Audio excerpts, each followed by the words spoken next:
So tell me, sweetheart, what's your rank, or are you just here to polish our rifles? Admiral Victor Kane's question hangs in the desert heat like a blade waiting to drop. 6 officers flank him in crisp Navy uniforms, their laughter sharp as they cross the firing line. The afternoon sun beats down on Fort Davidson's outdoor range, where 15 personnel are running qualification drills. Dust rises in lazy spirals from the baked earth. The smell of gun oil and cordite saturates the air. The woman they're addressing doesn't look up.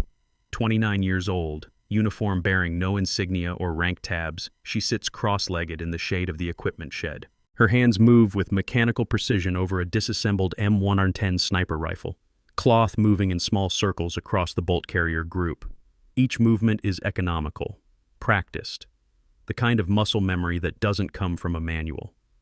Kane steps closer, boots crunching on gravel.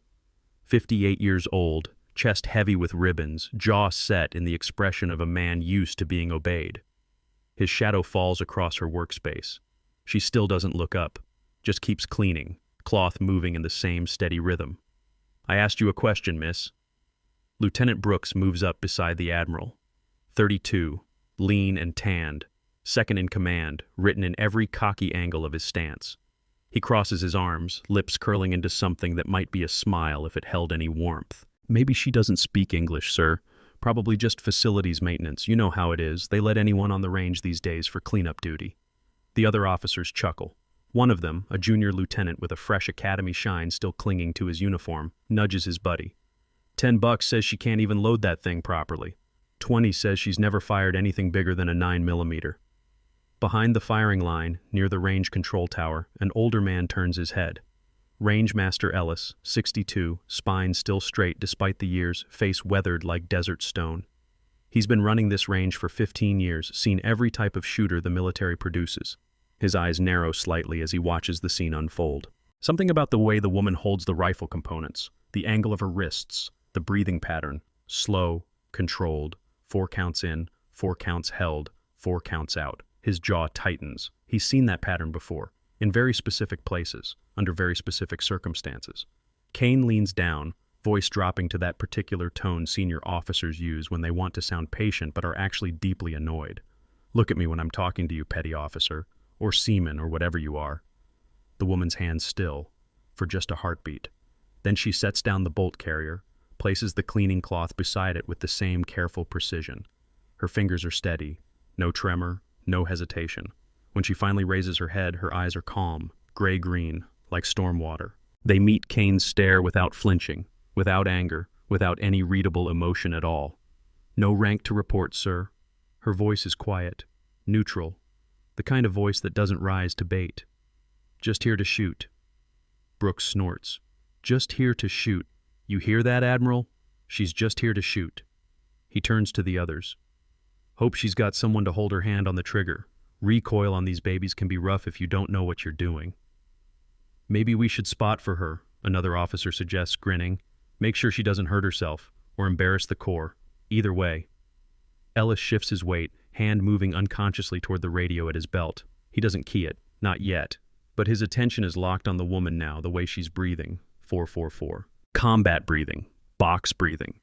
The kind they drill into you in very particular training pipelines, the kind most people don't know exists. He glances at her hands again, the grip she had on that bolt carrier, index and middle finger positioned exactly where they needed to be for a speed reassembly in low-light conditions. He swallows hard. Kane straightens, hands on hips. "You're cleared to be on this range?" "Yes, sir." "And you're planning to shoot today?" "Yes, sir." "At what distance?" For the first time, something flickers across her face. Not quite a smile. More like the shadow of one, gone before it fully forms. 800 meters, sir." The laughter that follows is immediate and loud. Brooks actually slaps his knee. 800. Right. Okay. He looks at Kane. "Sir, with all due respect, I'd like to see this. For educational purposes, I think we could all use a good laugh after the morning briefings." Kane's expression doesn't change, but there's a glint in his eye. Amusement, maybe, or something harder. "By all means, Lieutenant, let's see what our mystery shooter can do." He gestures toward the firing line. "Please, show us your skills." The woman stands without using her hands, rising in one smooth motion from cross-legged to standing. Her uniform is standard issue, slightly faded from washing. No name tape, no unit patch, nothing to identify her beyond the basic fact that she's military. She picks up the rifle, already reassembled, checks the chamber with a glance that takes less than a second, and walks to lane 7. Ellis is already moving toward that lane before he consciously decides to. His boots carry him closer, angling for a better view. Something is crawling up his spine. Recognition, maybe. Or warning. The woman settles into position at the bench, rifle resting on the sandbag support. Her posture is textbook perfect. Left hand under the forestock, right hand on the grip, body squared behind the weapon. She makes one small adjustment to the rear bag, shifting it a fraction of an inch. Then she goes still. Brooks leans against the tower railing, arms crossed. Somebody get her some extra ammo. She's going to need a lot of practice rounds to even get on paper at that distance. Does she even know where the safety is? Someone asks. Probably thinks the scope is a telescope, another voice chimes in. Kane stands with his hands clasped behind his back, watching. His face is unreadable now. All the amusement has drained away, replaced by something else. Wariness, perhaps. Or the beginning of a very different kind of attention. The woman doesn't react to any of it. She just breathes. 444. Her finger stays outside the trigger guard. Range discipline. Perfect. Textbook. She reaches up, makes a minor adjustment to the scope's parallax dial, another adjustment to the windage. Her movements are small, precise, the kind of adjustment someone makes when they've done this thousands of times. Ellis is 10 feet away now, close enough to see her grip, the way her thumb rests along the receiver. The angle of her cheekbone against the stock, his heart starts beating faster. He knows this posture. He's seen it in exactly 2 places in his entire career. And both of those places are classified above his clearance level. Whenever you're ready, Kane calls out, voice dripping with false courtesy. We haven't got all day. The woman's breathing changes. 3 cycles. In, hold out. In, hold out. In, hold out. On the 4th cycle, at the bottom of the exhale, when her lungs are at their emptiest and her body is at its stillest, her finger moves to the trigger. The first shot breaks clean.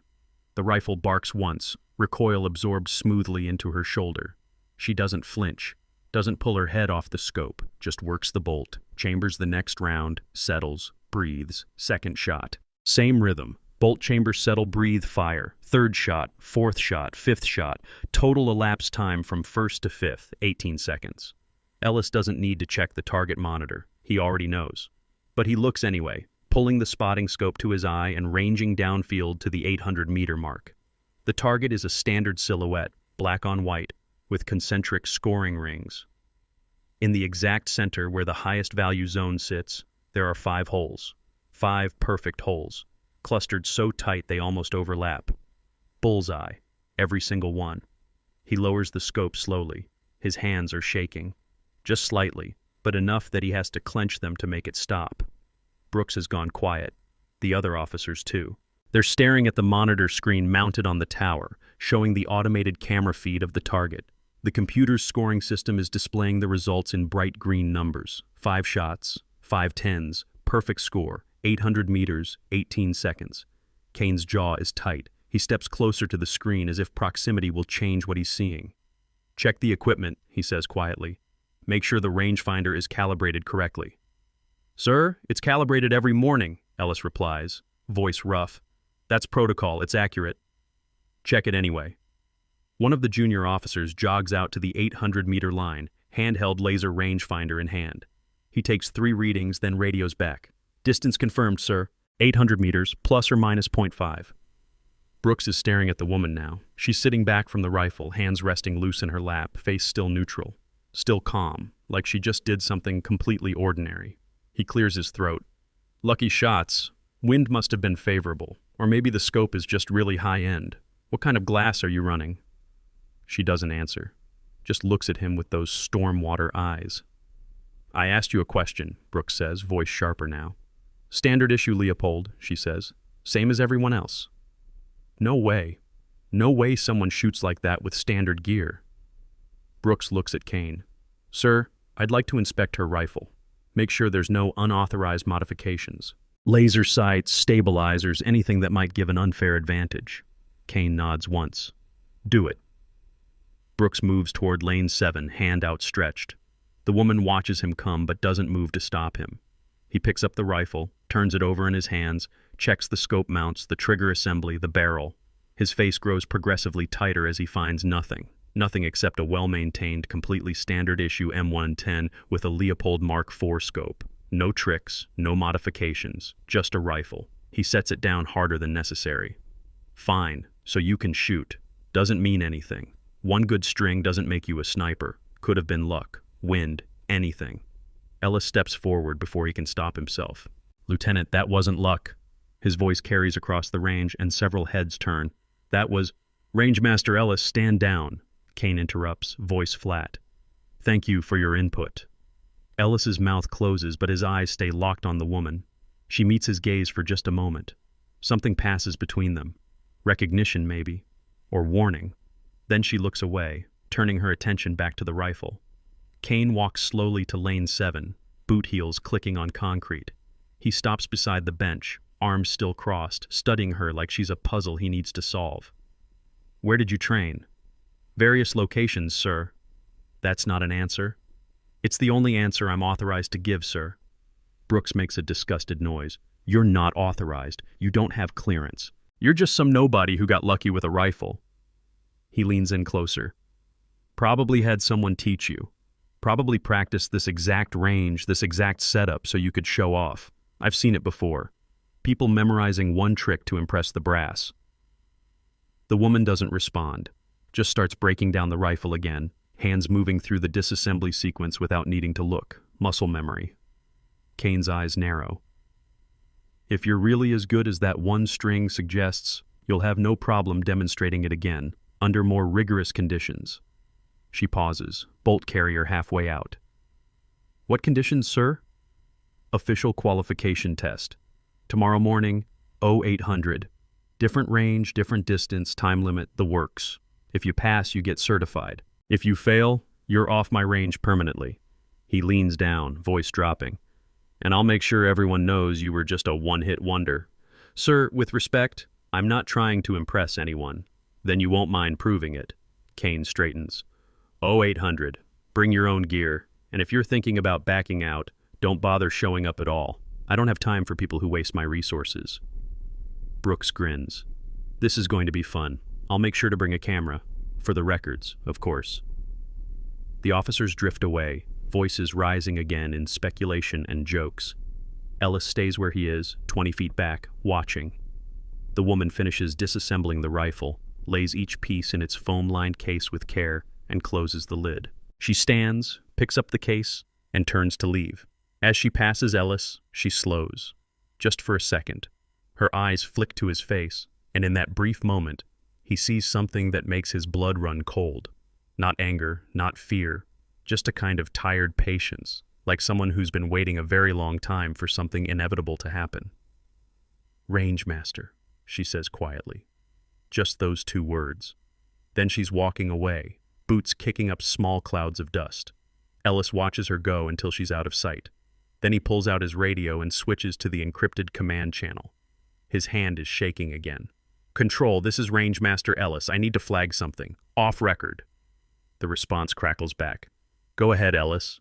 He hesitates, glancing around to make sure no one is in earshot.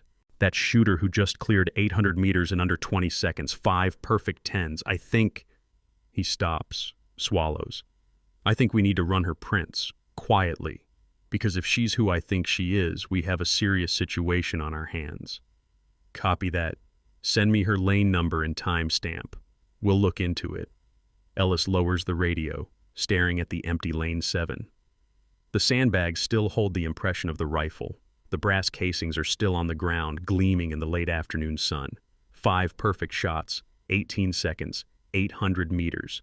He's been doing this job for 15 years. He's seen Olympic shooters, Spec Ops veterans, Marine Scout snipers with 20 years of experience. None of them, not one, has ever shot a group that tight at that distance under pressure. Not unless they were part of something very, very different. He thinks about the way she breathed. 444. He thinks about the grip, the posture, the way her eyes stayed flat and calm when 6 officers were tearing into her, the way she didn't rise to any of it, didn't defend herself, didn't explain, just took it, like someone who's been through worse, much worse. Like someone who knows that words don't matter when the target is 800 meters downrange. Ellis picks up one of the spent casings, turns it over in his palm. Standard Lake City brass. Nothing special, nothing modified, just a bullet that went exactly where it was supposed to go. He pockets it, almost without thinking, and heads back toward the control tower. His mind is racing now, connecting dots he doesn't want to connect. Dots that form a picture he really doesn't want to see. Because if she's who he thinks she is, then Admiral Kane just made the worst mistake of his career. And tomorrow morning when she shows up for that qualification test, things are going to get very complicated very fast. If you think that was just luck, wait until you see what she's hiding under that sleeve. Hit that like button if you believe in justice that works in silence, and subscribe to watch the arrogant hit their knees begging for forgiveness. The sun dips lower, painting the range in shades of copper and shadow. Somewhere in the distance, a door slams. Voices carry on the wind, fading as personnel head back to barracks and offices. The range empties out, leaving only the target standing sentinel in the heat. Lane 7 sits quiet, waiting. Tomorrow morning is going to be interesting. Fort Davidson Administrative Building, 5:15 p.m. Lieutenant Brooks sits in the small office he shares with two other junior officers, laptop open, coffee going cold beside his elbow. He's been staring at the same screen for 10 minutes, watching the range footage on repeat.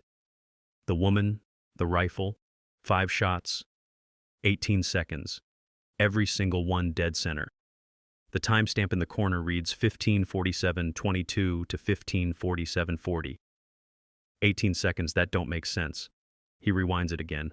Watches her settle into position, watches the rifle barely move with each shot, watches her work the bolt like she's done it 10,000 times, which, he realizes with growing unease, she probably has. Nobody shoots like that without serious trigger time. Serious training. The kind of training that doesn't show up in a standard enlistment record. The door opens, and one of his roommates walks in, dropping a gear bag on the floor with a heavy thud. "You still watching that? Let it go, man. She got lucky." Lucky. Brooks doesn't look away from the screen. 5 shots, 800 meters, 18 seconds, all 10s. That's not luck, Jensen. Jensen shrugs, pulling off his boots. So she's good. Big deal. Plenty of good shooters in the military. Not that good. Not at that distance. Not that fast. Brooks finally tears his eyes away from the laptop. I've been doing this for 8 years.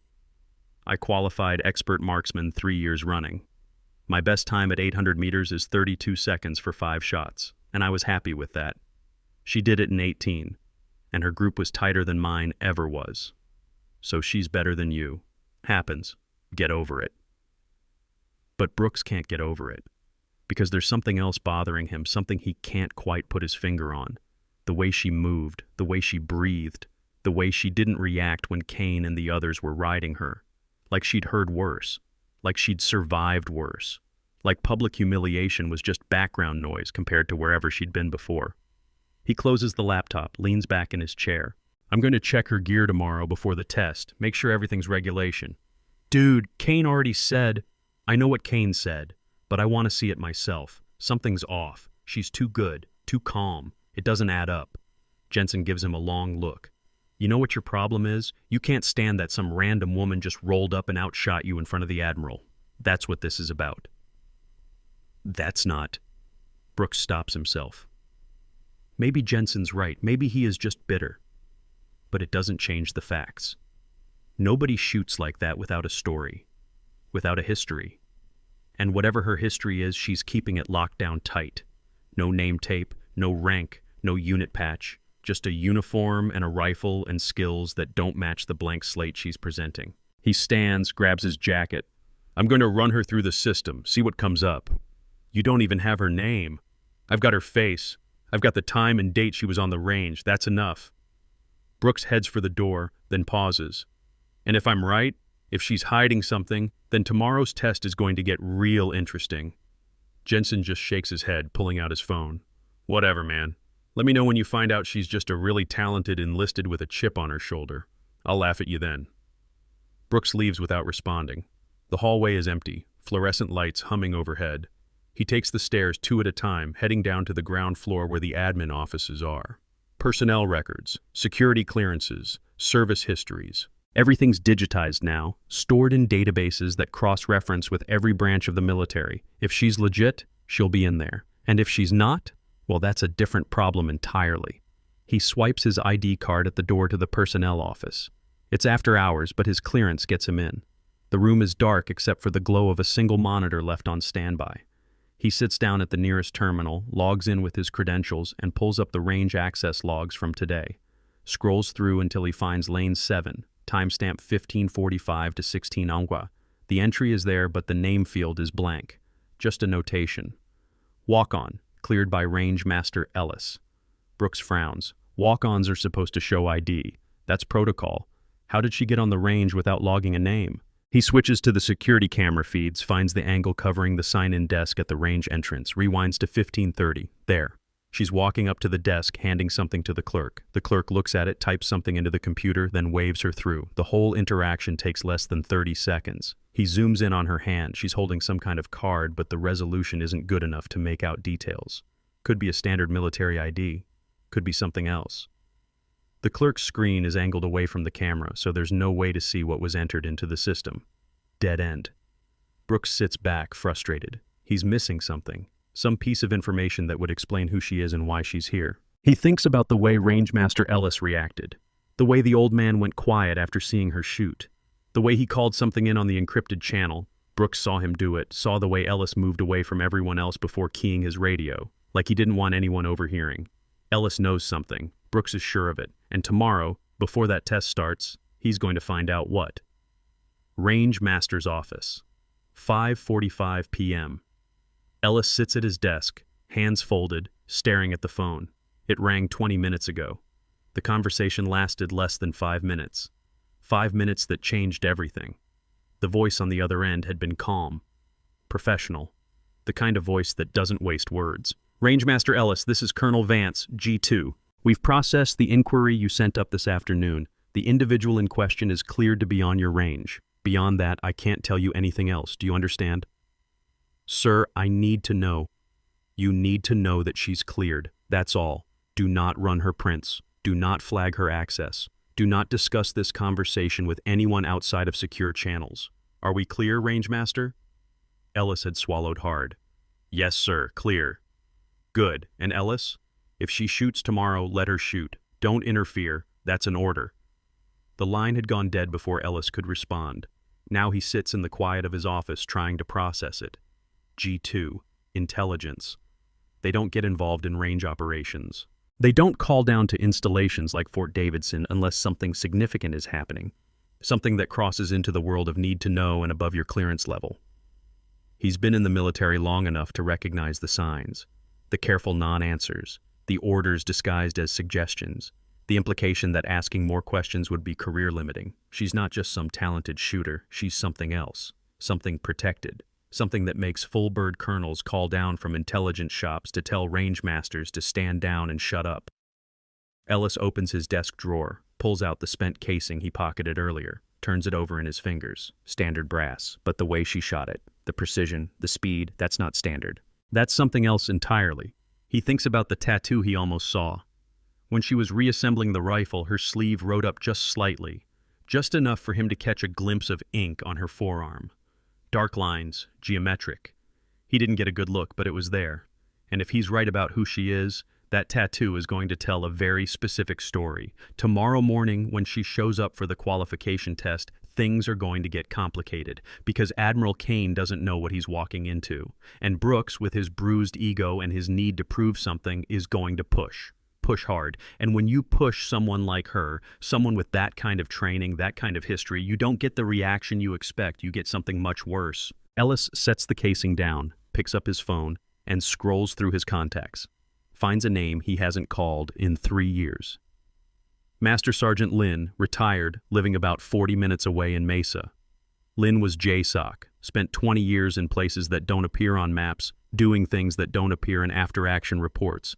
If anyone can confirm what Ellis suspects, it's him.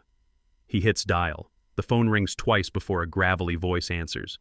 Ellis, this is a surprise. Lin, I need to ask you something, off the record. A pause. Go ahead. If I describe a shooter to you, female, late 20s, No visible rank or unit identification, shoots 5 perfect 10s at 800 meters in under 20 seconds with standard gear. What would you tell me? Another pause, longer this time. When Lynn speaks again, his voice has changed. Gone flat. Careful. I'd tell you to stop asking questions and walk away. That's what I thought. Ellis, listen to me. If you've got someone like that on your range, you do your job and nothing else. You don't dig, you don't speculate, you definitely don't get in the way. Kane's pushing her. Scheduled a qualification test tomorrow, public. He's going to try to embarrass her. Lynn curses quietly. Then Kane's an idiot, and you need to be ready for things to go sideways. How sideways? The kind of sideways that ends with people asking questions you can't answer. The kind that gets flagged all the way up to the Pentagon if it goes wrong. Ellis, I'm serious. If she's who I think she is, you're not dealing with some enlisted shooter looking to prove a point. You're dealing with someone who's been through the worst this world has to offer and came out the other side. And if Kane pushes too hard... Lynn stops himself. Just be ready. That's all I'm saying. The line goes dead.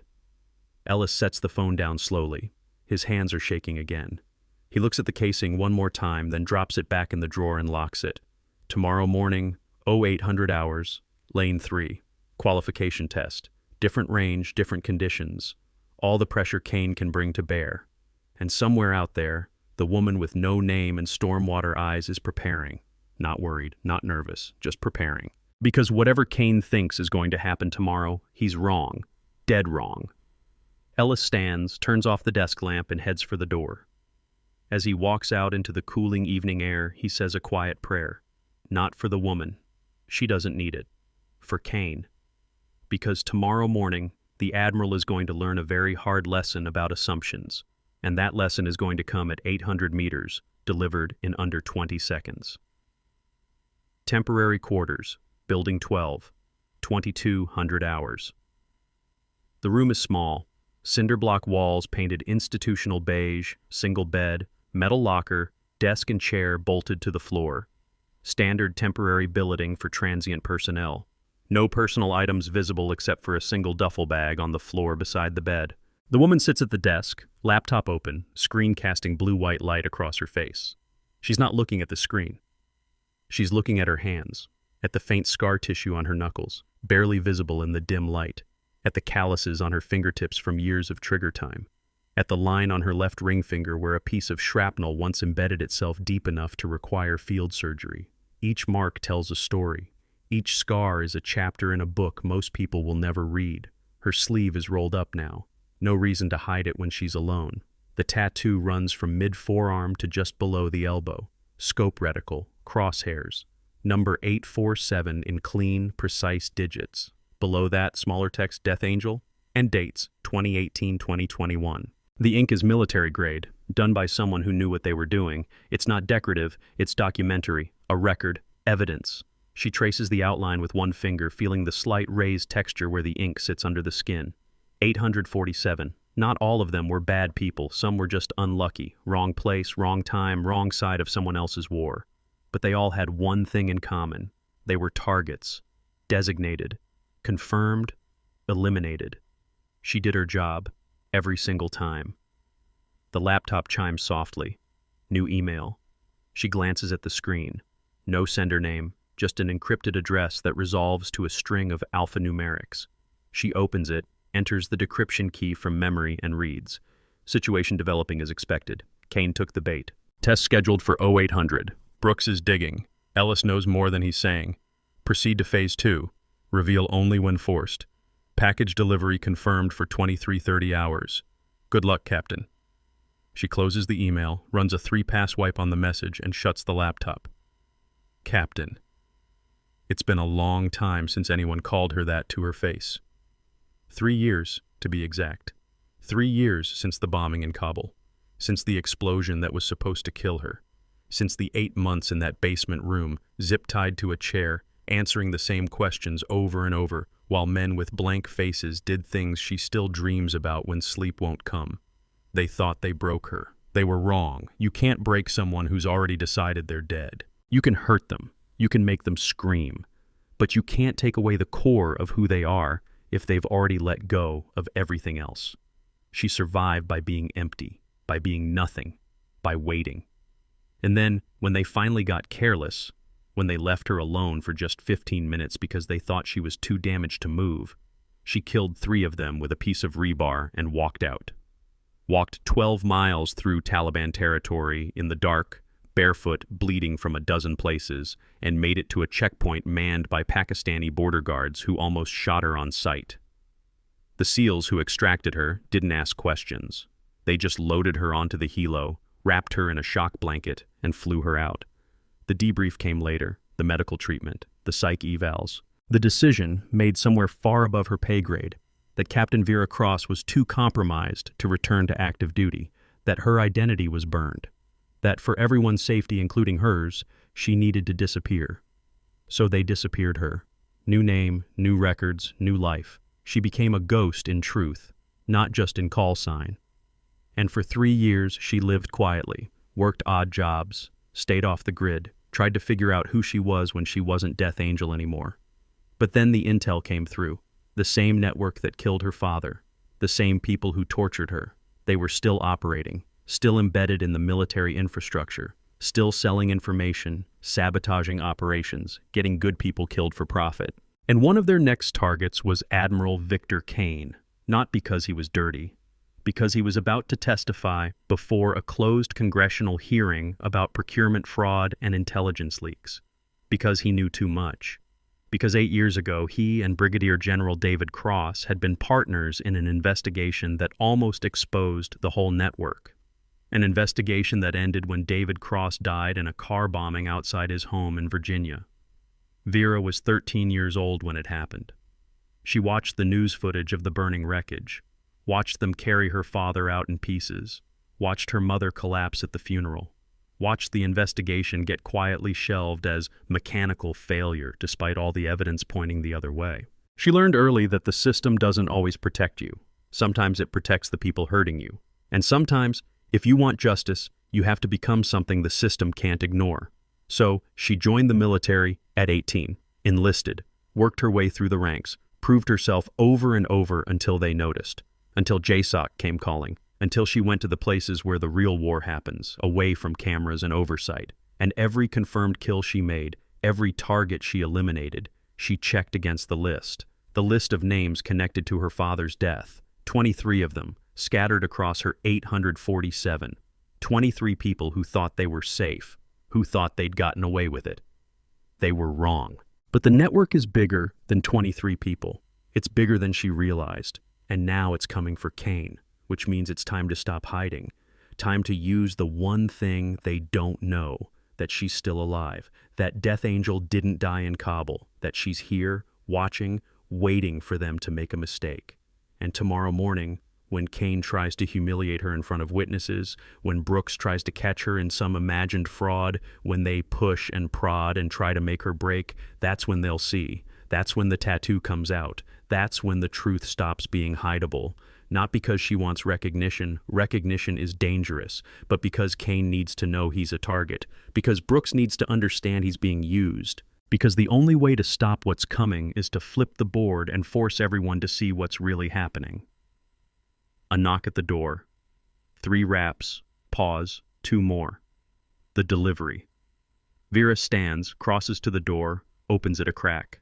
A man in civilian clothes, mid-30s, blank expression. He hands her a small case, nods once, and walks away without a word. She closes the door, sets the case on the desk, opens it. Inside, a phone. Pre-programmed, encrypted, untraceable. And a single photograph. Admiral Kane, leaving the base housing area, date stamp from 2 hours ago. In the background, barely visible, a sedan with tinted windows. Same sedan that was parked outside her father's house the night before he died. She'd recognize it anywhere. Different plates, different year maybe, but the same model, the same configuration, the network's signature. They like consistency. She sets the photo aside, picks up the phone. It's already powered on, showing one contact. Tower 4. She doesn't call. Not yet. First comes tomorrow. First comes the reveal. First comes the moment when Kane realizes what he's dealing with. Then the call. Then phase 3. Vera rolls her sleeve back down, covering the tattoo. She lies on the bed, hands behind her head, staring at the ceiling. Sleep won't come easy tonight. It never does before an operation. But that's fine. She's used to operating on no sleep, used to functioning through pain, through fear, through everything the human body is supposed to shut down from. JSOC trained that out of her years ago. Tomorrow morning, 0800 hours, Kane and Brooks are going to try to break her. They're going to fail. And in the process of failing, they're going to set off a chain reaction they don't understand.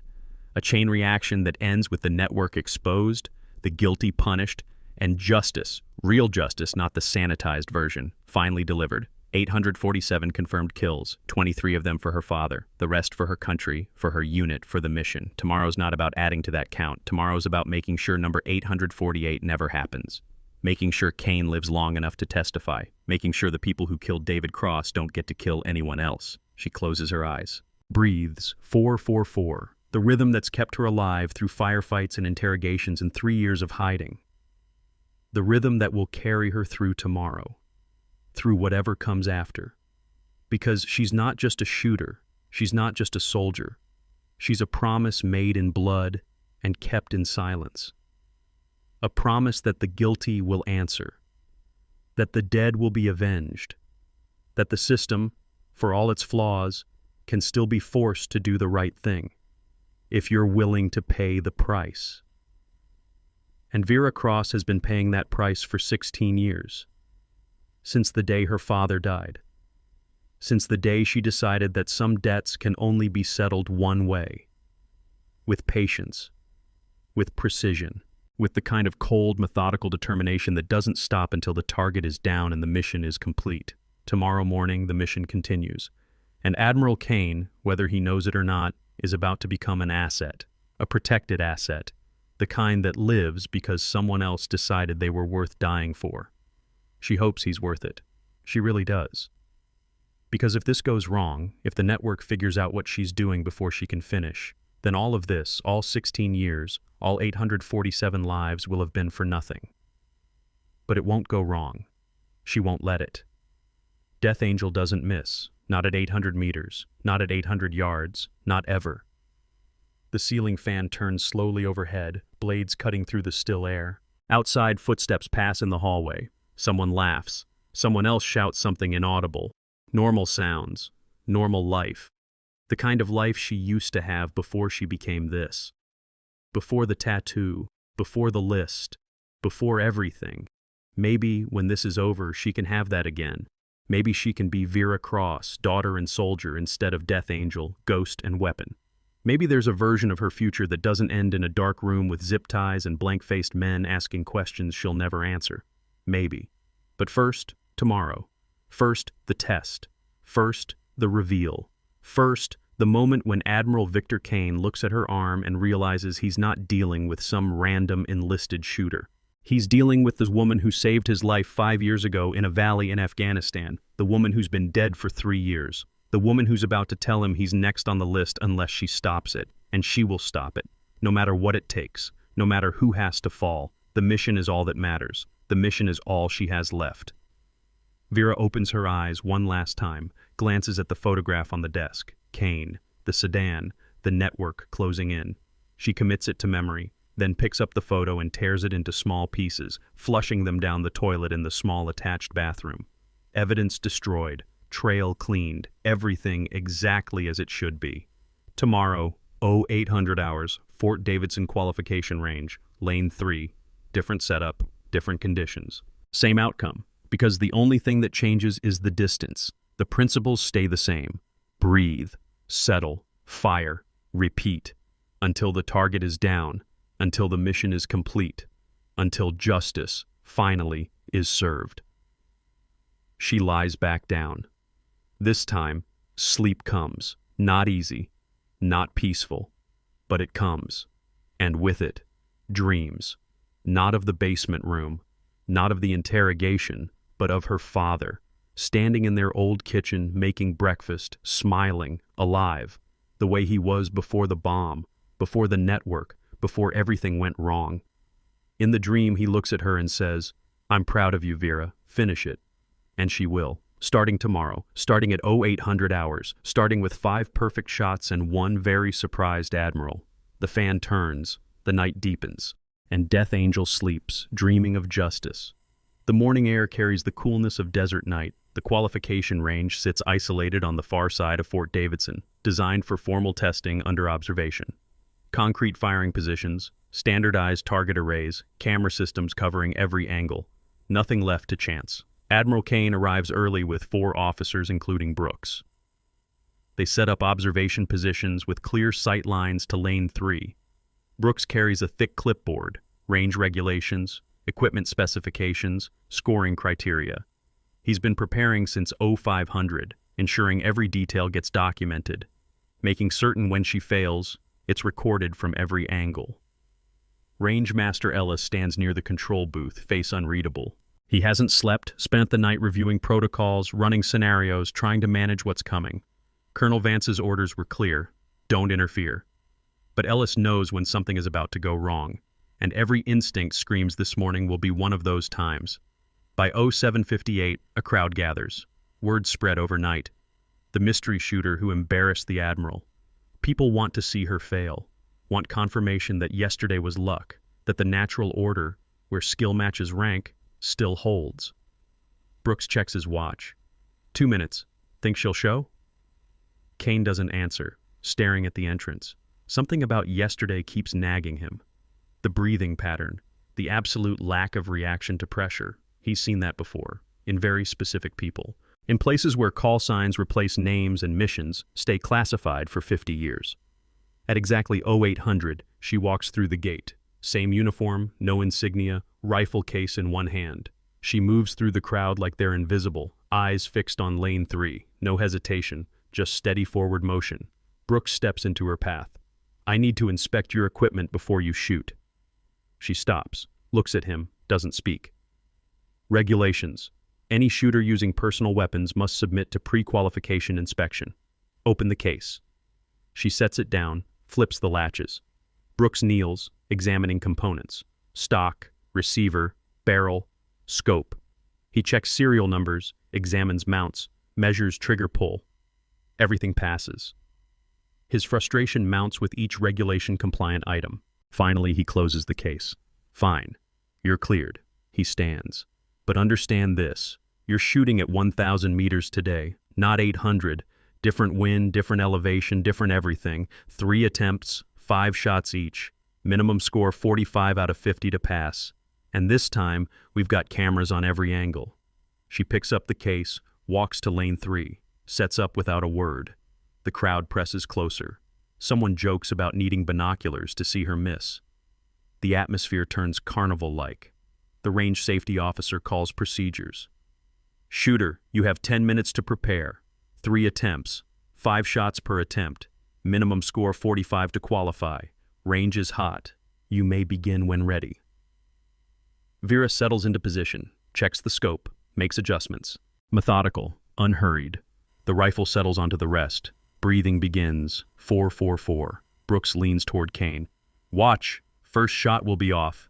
Classic amateur mistake at this distance. The first shot breaks clean. Downrange 1,000 meters away, the target camera displays the impact. Center ring. 10 points. Brooks blinks. Lucky. Wind assisted. Watch the next one. Second shot. Same mechanical rhythm. Target camera shows another center hit. 10 points. The crowd quiets. Jokes stop. People lean forward. Third shot. Fourth. Fifth. Each lands center ring. Perfect group. 50 out of 50. First attempt. Brooks stares at the monitor. His face goes pale. Check the rangefinder. Something's wrong. Ellis keys the radio. All systems confirmed accurate. Range is 1,000 meters plus or minus 0.3. Calibration verified this morning per protocol. Kane steps forward, eyes locked on the display. 5 holes forming a cluster smaller than his fist, at 1,000 meters, with variable wind. His mind races, connecting dots. The breathing, the posture, the precision. This isn't just skill. Attempt 2, the safety officer calls. Brooks holds up a hand. Wait, change conditions. Move her to lane 5. Ellis's voice crackles sharp. Lieutenant, that's not protocol. I'm invoking safety officer discretion. Lane 3 has wind shadow. Lane 5 is fully exposed. If she's as good as she claims, it won't matter. Kane nods slowly. Do it. Vera stands without comment, walks to lane 5, sets up again, same preparation, same checklist. The crowd follows, murmuring. This is irregular, this is pressure. She doesn't react, just sets up, settles, breathes. 444. Lane 5 sits fully exposed. Flags downrange snap harder, showing gusts to 10 miles per hour. The angle is different, requiring adjustments. Brooks counts on this breaking whatever lucky streak she had. 5 shots, same rhythm, same precision. 5 more center hits, another perfect 50, 100 out of 100 total. The crowd falls silent, no jokes, just stunned attention. People pull out phones, recording. This is becoming a story people will tell. Brooks drops his clipboard. 3rd attempt. I want... No, Kane says quietly. No more attempts. She's qualified. More than qualified. He steps closer. Who trained you? Vera doesn't look up. Various instructors, sir. That's not an answer. It's the answer you're cleared to receive, sir. Kane's jaw tightens. I want your identification, your full service record, right now. She finally looks at him. Stormwater eyes, flat and calm.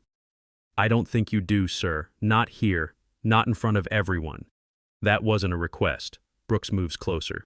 Show us your ID. Show us your orders. Show us anything proving you're supposed to be here, because I'm starting to think you're running some kind of scam. He reaches for her arm, intending to pull her to her feet, to force compliance. His fingers close around her left forearm, gripping tight. When he pulls, her sleeve rides up. The tattoo becomes visible, clear, undeniable. Scope reticle. Crosshairs, the number 847. Text. Death Angel. Dates. 2018, 2021. The JSOC insignia underneath. Brooks freezes. Hand still on her arm, but stopped moving, just staring. His mouth opens. Nothing comes out. The crowd erupts in whispers. Those close enough point. Someone gasps. Ellis has gone white, gripping the console. He knew, suspected, but seeing confirmation is different. He keys the radio. All personnel, stand down. I repeat, stand down. Kane stares at the tattoo. His face cycles through confusion, disbelief, recognition, horror. His lips form a word that doesn't come out. Then louder. 847. She pulls her arm away. Brooks lets go like burned. She rolls the sleeve back down, but damage is done. Everyone saw. Ghost? Kane's voice barely whispers, then louder as memory crashes into him. Your ghost. The silence is absolute. 50 people frozen, the name Ghost, the number 847, the dates ending in 2021. The woman dead for 3 years standing before them, breathing, alive, undeniable. An older man pushes through, Master Sergeant Lynn, retired, who drove from Mesa at Ellis's request. He stops 10 feet away, looks at the tattoo still partially visible, and his face transforms. Recognition, respect, awe. Death Angel, Operation Silent Dawn, Afghanistan 2020. You pulled Kane's team from that valley. 30 hostiles down in 6 minutes. Longest confirmed, 1,200 meters. They said you died in Kabul. Want to know how someone dead for 3 years ends up saving the living? Share this video so everyone sees what real justice looks like. Vera stands slowly. Faces Kane. I'm Captain Vera Cross, JSOC, Sniper Operations 2018 through 2021. 847 confirmed eliminations. And you, Admiral Kane, are in immediate danger. Kane steps back. What are you talking about? The same network that killed my father, Brigadier General David Cross, in 2016 is targeting you. They know you're scheduled to testify before Congress next month. They know you have evidence. They're planning to eliminate you before that happens. Brooks finds his voice shaky. That's insane. Lieutenant Brooks, how long has your family been receiving threats? When did photographs start arriving? Ones showing your wife Sarah leaving work, your children Emma and Lucas at school? Brooks goes rigid. How do you know those names? Because the same people threatening them sent me to die in Kabul. They've been using you, putting pressure on you to sabotage anyone getting close to Kane. They have your family right now, and they're using you to ensure Kane dies before he testifies. The clipboard falls. He's shaking. You don't know what you're talking about. Warehouse south side of base. 2 guards outside. 3 inside with hostages. You've been getting encrypted messages 6 weeks. First small things, reports, schedules, then escalation. Instructions to interfere with anyone showing unusual interest in Kane. Yesterday, when I showed up, they told you to make sure I failed publicly. Brooks backs away, face collapsing. I didn't have a choice. They said they'd kill them. They showed me proof. I had to. I know. That's why I'm here, to get them back. Kane processes everything. The woman he thought dead, the network he thought dormant, the threat he didn't know existed. If this is true, why hide? Why not come directly to me? Because I needed to know who the traitor was. I needed the network confident enough to move openly, and I needed you to see me shoot before I told you what was coming. She looks steadily at him. 5 years ago in that valley, you asked over radio who I was. I said it didn't matter. You just needed to stay alive. Same situation now, Admiral. You need to stay alive long enough to testify. I'm here to make sure that happens. Lynn steps forward. Captain Cross, what do you need? Extract Lieutenant Brooks's family. I have 43 minutes before they're moved to secondary location. After that, we lose them. She turns to Brooks. I can get them back, but you help me. Tell me everything, right now. Brooks cries openly. 6 weeks of terror, impossible choices, being crushed between protecting family and betraying oath finally breaking through. Warehouse. Industrial District. South Side. I don't know exact address. They blindfolded me when they showed me they were alive. I know where it is. I've been surveilling the network 3 months. I know their safe houses, protocols, personnel. She looks at Kane. I need your authorization to conduct hostage rescue on U.S. soil within base perimeter. Now, sir. Kane doesn't hesitate. You have it. What else? I need Lieutenant Brooks with me. And you stay here, surrounded by witnesses, until this ends. The network won't move on you while there's a crowd. She pauses. And I need Rangemaster Ellis to pull security footage from 3 months ago. Any vehicles entering industrial area between 0200 and 0400 hours. The person running this network is on this base, high rank, trusted, operating in plain sight. Ellis is already moving. On it. Kane looks at Vera. Really looks, seeing past the uniform to the person underneath. The woman who saved his life, who spent 8 months in hell, who's been hunting her father's killers 16 years. Why didn't you just tell me when you arrived? She meets his eyes. Because I needed you to understand who I am before I asked you to trust me. Yesterday you saw a nobody. Today you know I'm Ghost, the woman who saved your life, the woman who doesn't miss. And now I'm asking you to trust me one more time. She pauses, voice dropping. 8 years ago, my father and you were investigating procurement fraud together. Partners. He found evidence of a corruption network embedded in military procurement and intelligence. The night before he was going to brief the Secretary of Defense, someone planted a bomb under his car. I was 13 years old. I watched the news footage, watched them carry him out in pieces. Her voice stays steady, but something raw enters it. They ruled it mechanical failure, closed the investigation. But I knew. Even at 13, I knew someone murdered him. So I waited, joined the military at 18, worked my way up, got recruited to JSOC. And every mission I ran, every target I eliminated, I checked against a list of names connected to my father's death. 23 of my 847 were on that list. 23 people who thought they'd gotten away with killing a brigadier general. Kane's face has gone ashen.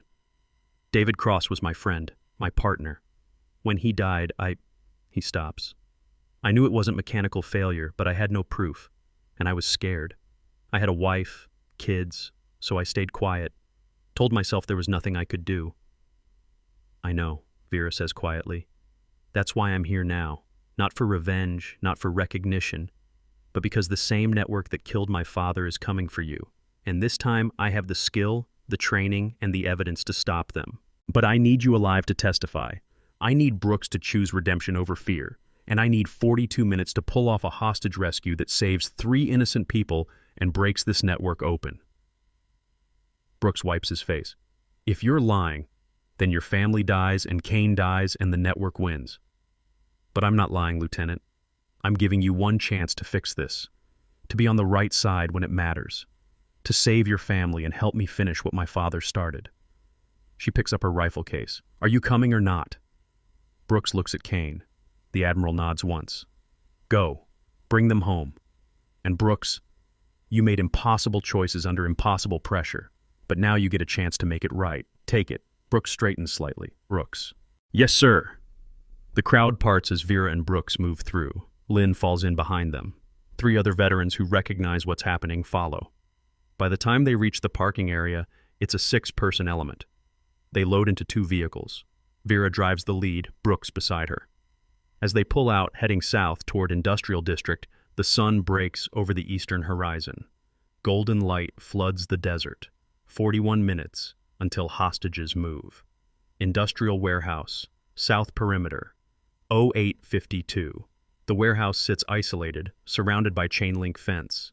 2 guards outside, smoking, weapons slung casual. They're not expecting trouble. The network has operated untouched for years. Complacency has set in. Vera parks 3 blocks away, gathers the element. Brooks, you stay with the vehicles, engine running. When we come out with your family, you drive. Understood? I should go in. You're compromised emotionally. You'll make mistakes. Trust me to do my job. She looks at Lynn and the others. Non-lethal if possible, but priority is hostages. They come out alive no matter what. Lynn nods. Rules of engagement? Protect the innocent. Everything else is secondary. She checks her watch. 38 minutes. We go in 3. They approach from 2 angles. Vera takes the east side, Lynn the west. The 2 guards don't see them coming until it's too late. 2 suppressed shots, tranquilizer rounds, not lethal, and both guards drop. The element moves to the door. Vera doesn't breach dramatically. She picks the lock, opens the door slowly. Silence is a weapon too. Inside, 3 men sit playing cards. Behind them, in a corner, Sarah Brooks and 2 children sit bound but unharmed. The men don't have time to react. Vera's element moves like water, smooth, fast, overwhelming. Within 15 seconds, all 3 are on the ground, flex-cuffed, disarmed. Sarah is crying, pulling her children close. But Vera isn't done. She moves to a back office, rifle ready, kicks the door open. Inside, a woman sits at a desk. 52 years old, gray hair pulled tight, uniform bearing the insignia of a full colonel. Diane Frost, deputy commander of Fort Davidson, trusted, respected, and the architect of the entire network. Frost looks up calmly. Captain Cross, I wondered when you'd figure it out. Stand up. Hands where I can see them. Frost stands slowly. You know this doesn't end anything. I'm one node. The network is bigger than you realize. Maybe, but you're the node that killed my father. You're the node that sold me to the Taliban. You're the node that ends today. Vera's voice is ice. And you're going to testify. You're going to give up every name, every account, every piece of evidence. Because the alternative is spending the rest of your life in a cell at Leavenworth with no deal, no protection, no hope. Frost smiles coldly. You think I'm afraid of prison? No. But I think you're afraid of irrelevance, of being forgotten, of dying in a cell while the network moves on without you. Vera steps closer. Testify, and you get to be the one who brings it all down. Your name in the history books, the whistleblower. Refuse, and you're just another corrupt officer who got caught. Your choice, Colonel. For the first time, something flickers in Frost's eyes. Fear, maybe, or calculation. On your knees, Vera says quietly. Hands behind your head. Frost hesitates. Then slowly she kneels. Lynn moves in, cuffing her. Outside, Brooks sees his family emerge. Sarah runs to him, children clinging. He drops to his knees, pulling them close, sobbing. I'm sorry. I'm so sorry. I should have. You saved us, Sarah whispers. That's what matters. Vera exits last, Frost walking ahead of her in cuffs. Kane has arrived with military police. Helicopter overhead. The base is locked down tight. Kane approaches Frost, face hard. Why? Frost says nothing. Why kill David Cross? Why target me? Why betray everything you swore to protect? Frost finally speaks. Because the system is broken. Because the people at the top get rich while the people at the bottom die. Because someone needs to profit from all this chaos, and it might as well be us. Kane's voice drops. Us. You said us. Who else? Frost smiles. Doesn't answer. Vera steps forward. She'll talk. They always do when the alternative is watching their empire collapse from inside a cell. Military police load Frost into a vehicle. Load the 5 captured men into another. Medical personnel check Sarah and the children, shaken but unharmed. Brooks approaches Vera. Slowly, in front of everyone, he drops to his knees. Captain Cross, I humiliated you, doubted you, sabotaged you, while you were protecting my family, while you were stopping the people who would have killed Admiral Kane, while you were finishing what your father started. His voice breaks. I don't deserve your forgiveness, but I'm asking for it anyway, because you gave me back everything that matters. You gave me my family. You gave me the chance to do the right thing, and I will spend the rest of my career making sure no one forgets what you did here. Vera looks down at him. Stand up, Lieutenant. I don't deserve... Stand up. Her voice is firm but not harsh. You were put in an impossible situation. You made mistakes. But when it mattered, you chose to help. You chose to trust me. That's enough. She pauses. Your family is safe. That's what matters. Go be with them. Brooks stands shakily. Thank you for everything. Kane steps forward as Brooks walks away.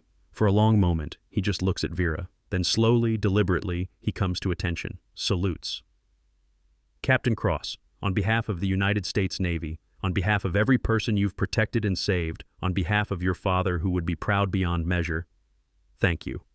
Vera returns the salute. Just doing my job, sir. No. Kane's voice roughens. You did far more than your job.